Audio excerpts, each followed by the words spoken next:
Jungkook is a psychopath who is obsessed with YN. He kills everyone who badmouth about her. He follows her everywhere and messages her continuously. He sneaked into her house and tried to do her. She somehow escaped from him last time. Come and eat your breakfast, YN. Taehyung is her manager. She nodded, and after eating breakfast, they both get into the car.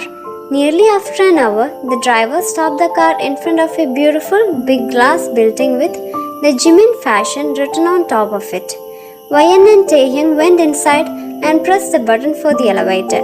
Few seconds later, the lift opened and there stood a man inside, dressed in all black, face covered with a black mask and a black hat.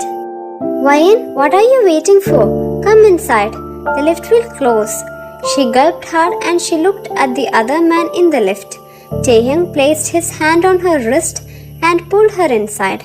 He pressed the button for 15th floor and stood beside her. She was standing in the middle of two men. She knew something was wrong with this unknown man. Detailed video of Jungkook stalking YN is pinned in the comment section. The lift opened at the 3rd floor as many as people came inside it. They pushed each other to make some space between them as YN was also pushed back in the process. Her back abruptly crashed with that all-black dressed stranger's friend who gasped when she hit him with such a sudden force. Her petite and small figure looked genuinely small in front of his big one. However, the man was just standing there while inhaling her sweet lily scent. She felt the hair at the back of her neck raise when she felt his hot breath on it. Her breathing increased when she felt him move at her back. Maybe that was only her mind, but she felt his thing hardened against her back. She moved a little bit forward. She doesn't want to feel a stranger's thing rubbing on her body, but her eyes widened when the man behind her also moved. Now she was sure he was rubbing himself on her. He pushed his body more forward. He sure wanted to do her then and there, while a gasp left her lips unknowingly when she felt a stinging pain at her back, which was obviously because he pushed his thingy a little too much on her. Taehyung quickly looked at her. What happened? You okay? She nodded, and just then the elevator opened at 15th floor. Everybody except that black-dressed man went outside. She was walking behind Taehyung, but her mind was wandering about that stranger only. They both entered a big hall-like showroom. Oh, there you are, he said as he hugged both of them. You know how long I waited for this pretty lady? He kissed the back of her hand. Sorry, Jiminy, we got little late. Shut it, pretty girls like you don't say sorry. Taehyung cleared his throat as he was not liking this extra friendly interaction much. So, the dress is ready? Straight to the business, huh? Jimin replied as he showed them a beautiful blue dress. Her eyes glistened when she saw the dress. It was perfection, extremely flawless. Jimin gave the dress to YN. Go straight and use the 3rd room you see. Don't use other trial rooms. Their lights have some problems. She smiled and started walking towards the trial room with the dress in her hands. She entered inside and removed her clothes. She wore the dress and looked in the mirror in front of her. It was a perfect fit for her. Suddenly, the lights in the room started flashing and it became all dark in the room. Her breathing increased and she tried turning on and off the switches, but nothing worked.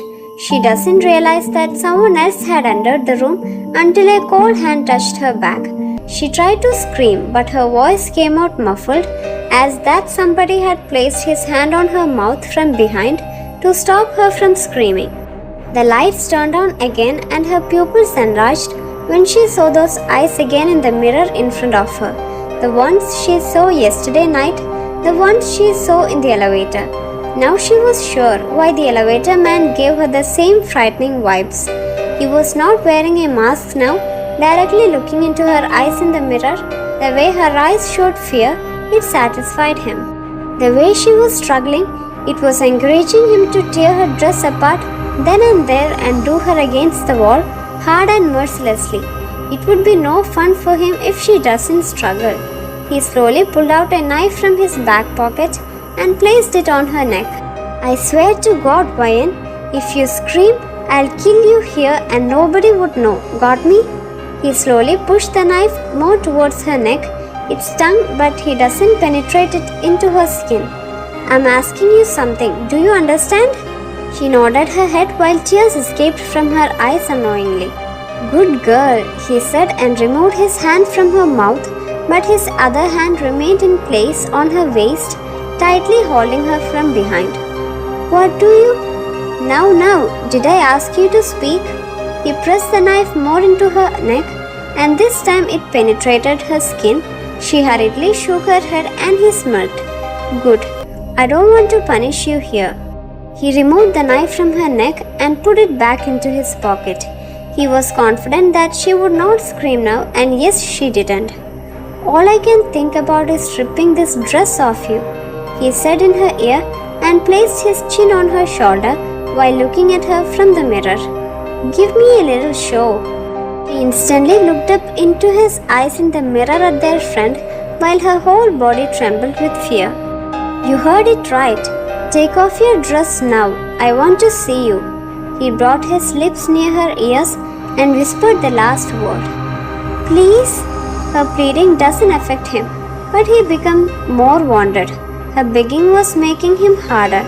He moved his hands and cupped her melons over her dress. She was not wearing one, so his touch sent shivers down her spine. Hurry up, baby. I don't have whole day. Either you remove it or I'll tear it apart. She shudders under his words as she looked at him with disbelief. All she wanted was to push him away and run from there. Please, I can't do it. He himself pulled her dress down to her waist, revealing her melons. What made it worse was the fact that she was also looking at herself in the mirror along with him. She instantly closed her eyes. She doesn't want to see him looking at her. He looked at her reaction, face red and flustered, eyes tightly shut, while her cheeks were wet from constant crying, the exact way he wanted her to be. Open your eyes, but she doesn't pay attention to him. This made him mad, and then he roughly twisted her and he slapped her and she whimpered while eyes shot open. She looked in the mirror. Her upper body was fully opened in front of him and he had grabbed both of her into his hands. He knitted them and she looked into his eyes while tears again started forming in hers. He took her into his hot mouth. Her eyes rolled to back. He moved his tongue and sucked it brutally. She felt her legs clenched tightly and her eyes again got shut. Her body shook and she wiggled in his hold. He hummed in satisfaction. It was getting cruel and painful now. It seemed he wanted to give her pain instead of pleasure. He looked into her eyes, which were red and swollen.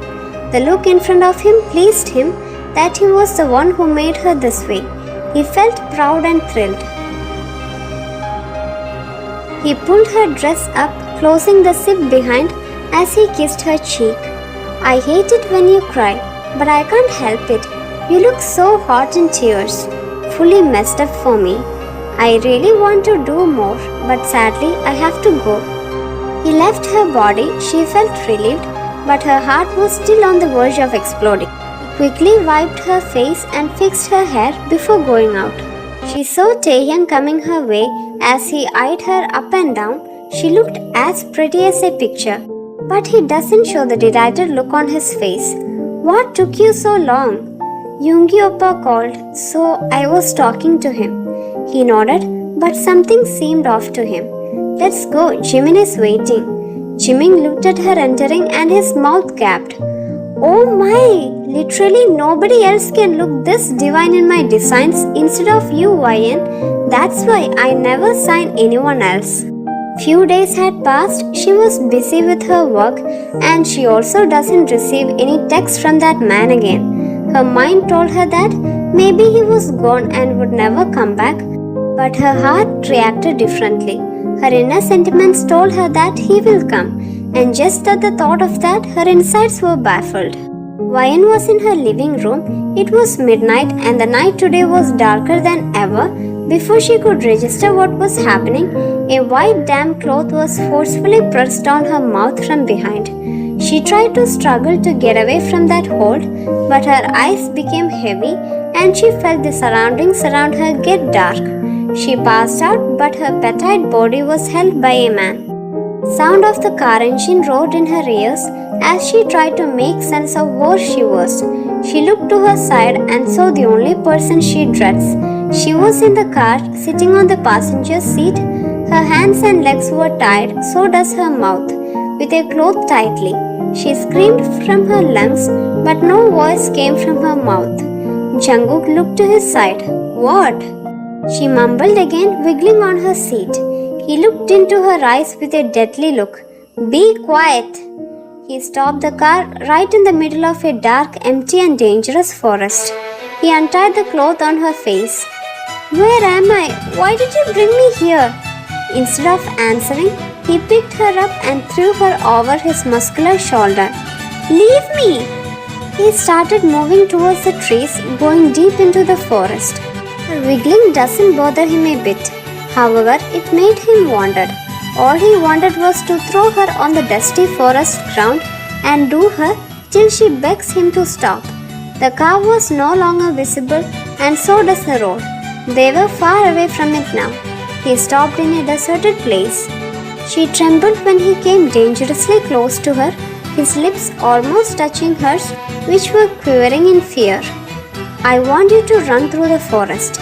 If I catch you, I will do this little mouth of yours how I want. And if you manage to get back to the car first, I will leave you. 1, 2, 3. When I get to 5, your time is up. She had no other option now. She stepped away from him. 4. And she ran. 5. He whispered as he grinned. Chase play, that's what he wanted to do. She dashed as fast as she could. She has to get back to the car at any cost. She had no clue where she was going. She ran and ran, not stopping for a second. Her legs had become jelly, and now the pain was unbearable. Her eyes gleamed with hope as she smiled with triumph when she saw the road, and at a short distance she saw his car. She grinned widely. Just few more steps and she would be free from him, but her luck was not with her, as a strong hand captured her hair tightly into his hold and she was forcefully pulled back. Got you! She slammed her fist onto his chest as hard as she could, but he grabbed them in his large hands without any effort. He should be angry, but his face showed clear amusement, a big smugly smile on his lips. Her struggle made him proud that she was at his mercy. That's it, Wayan. Keep struggling. It turns me on. Her eyes widened and hot tears escaped from her eyes. She was sure now, this man in front of her had no mercy or emotions. He was a monster in the human body. He had enough of this chase play. Now he wanted action. On your knees. He pushed her down himself, and now she was sitting on her knees in front of him, crying and begging just like how he likes. Please let me go, she cried.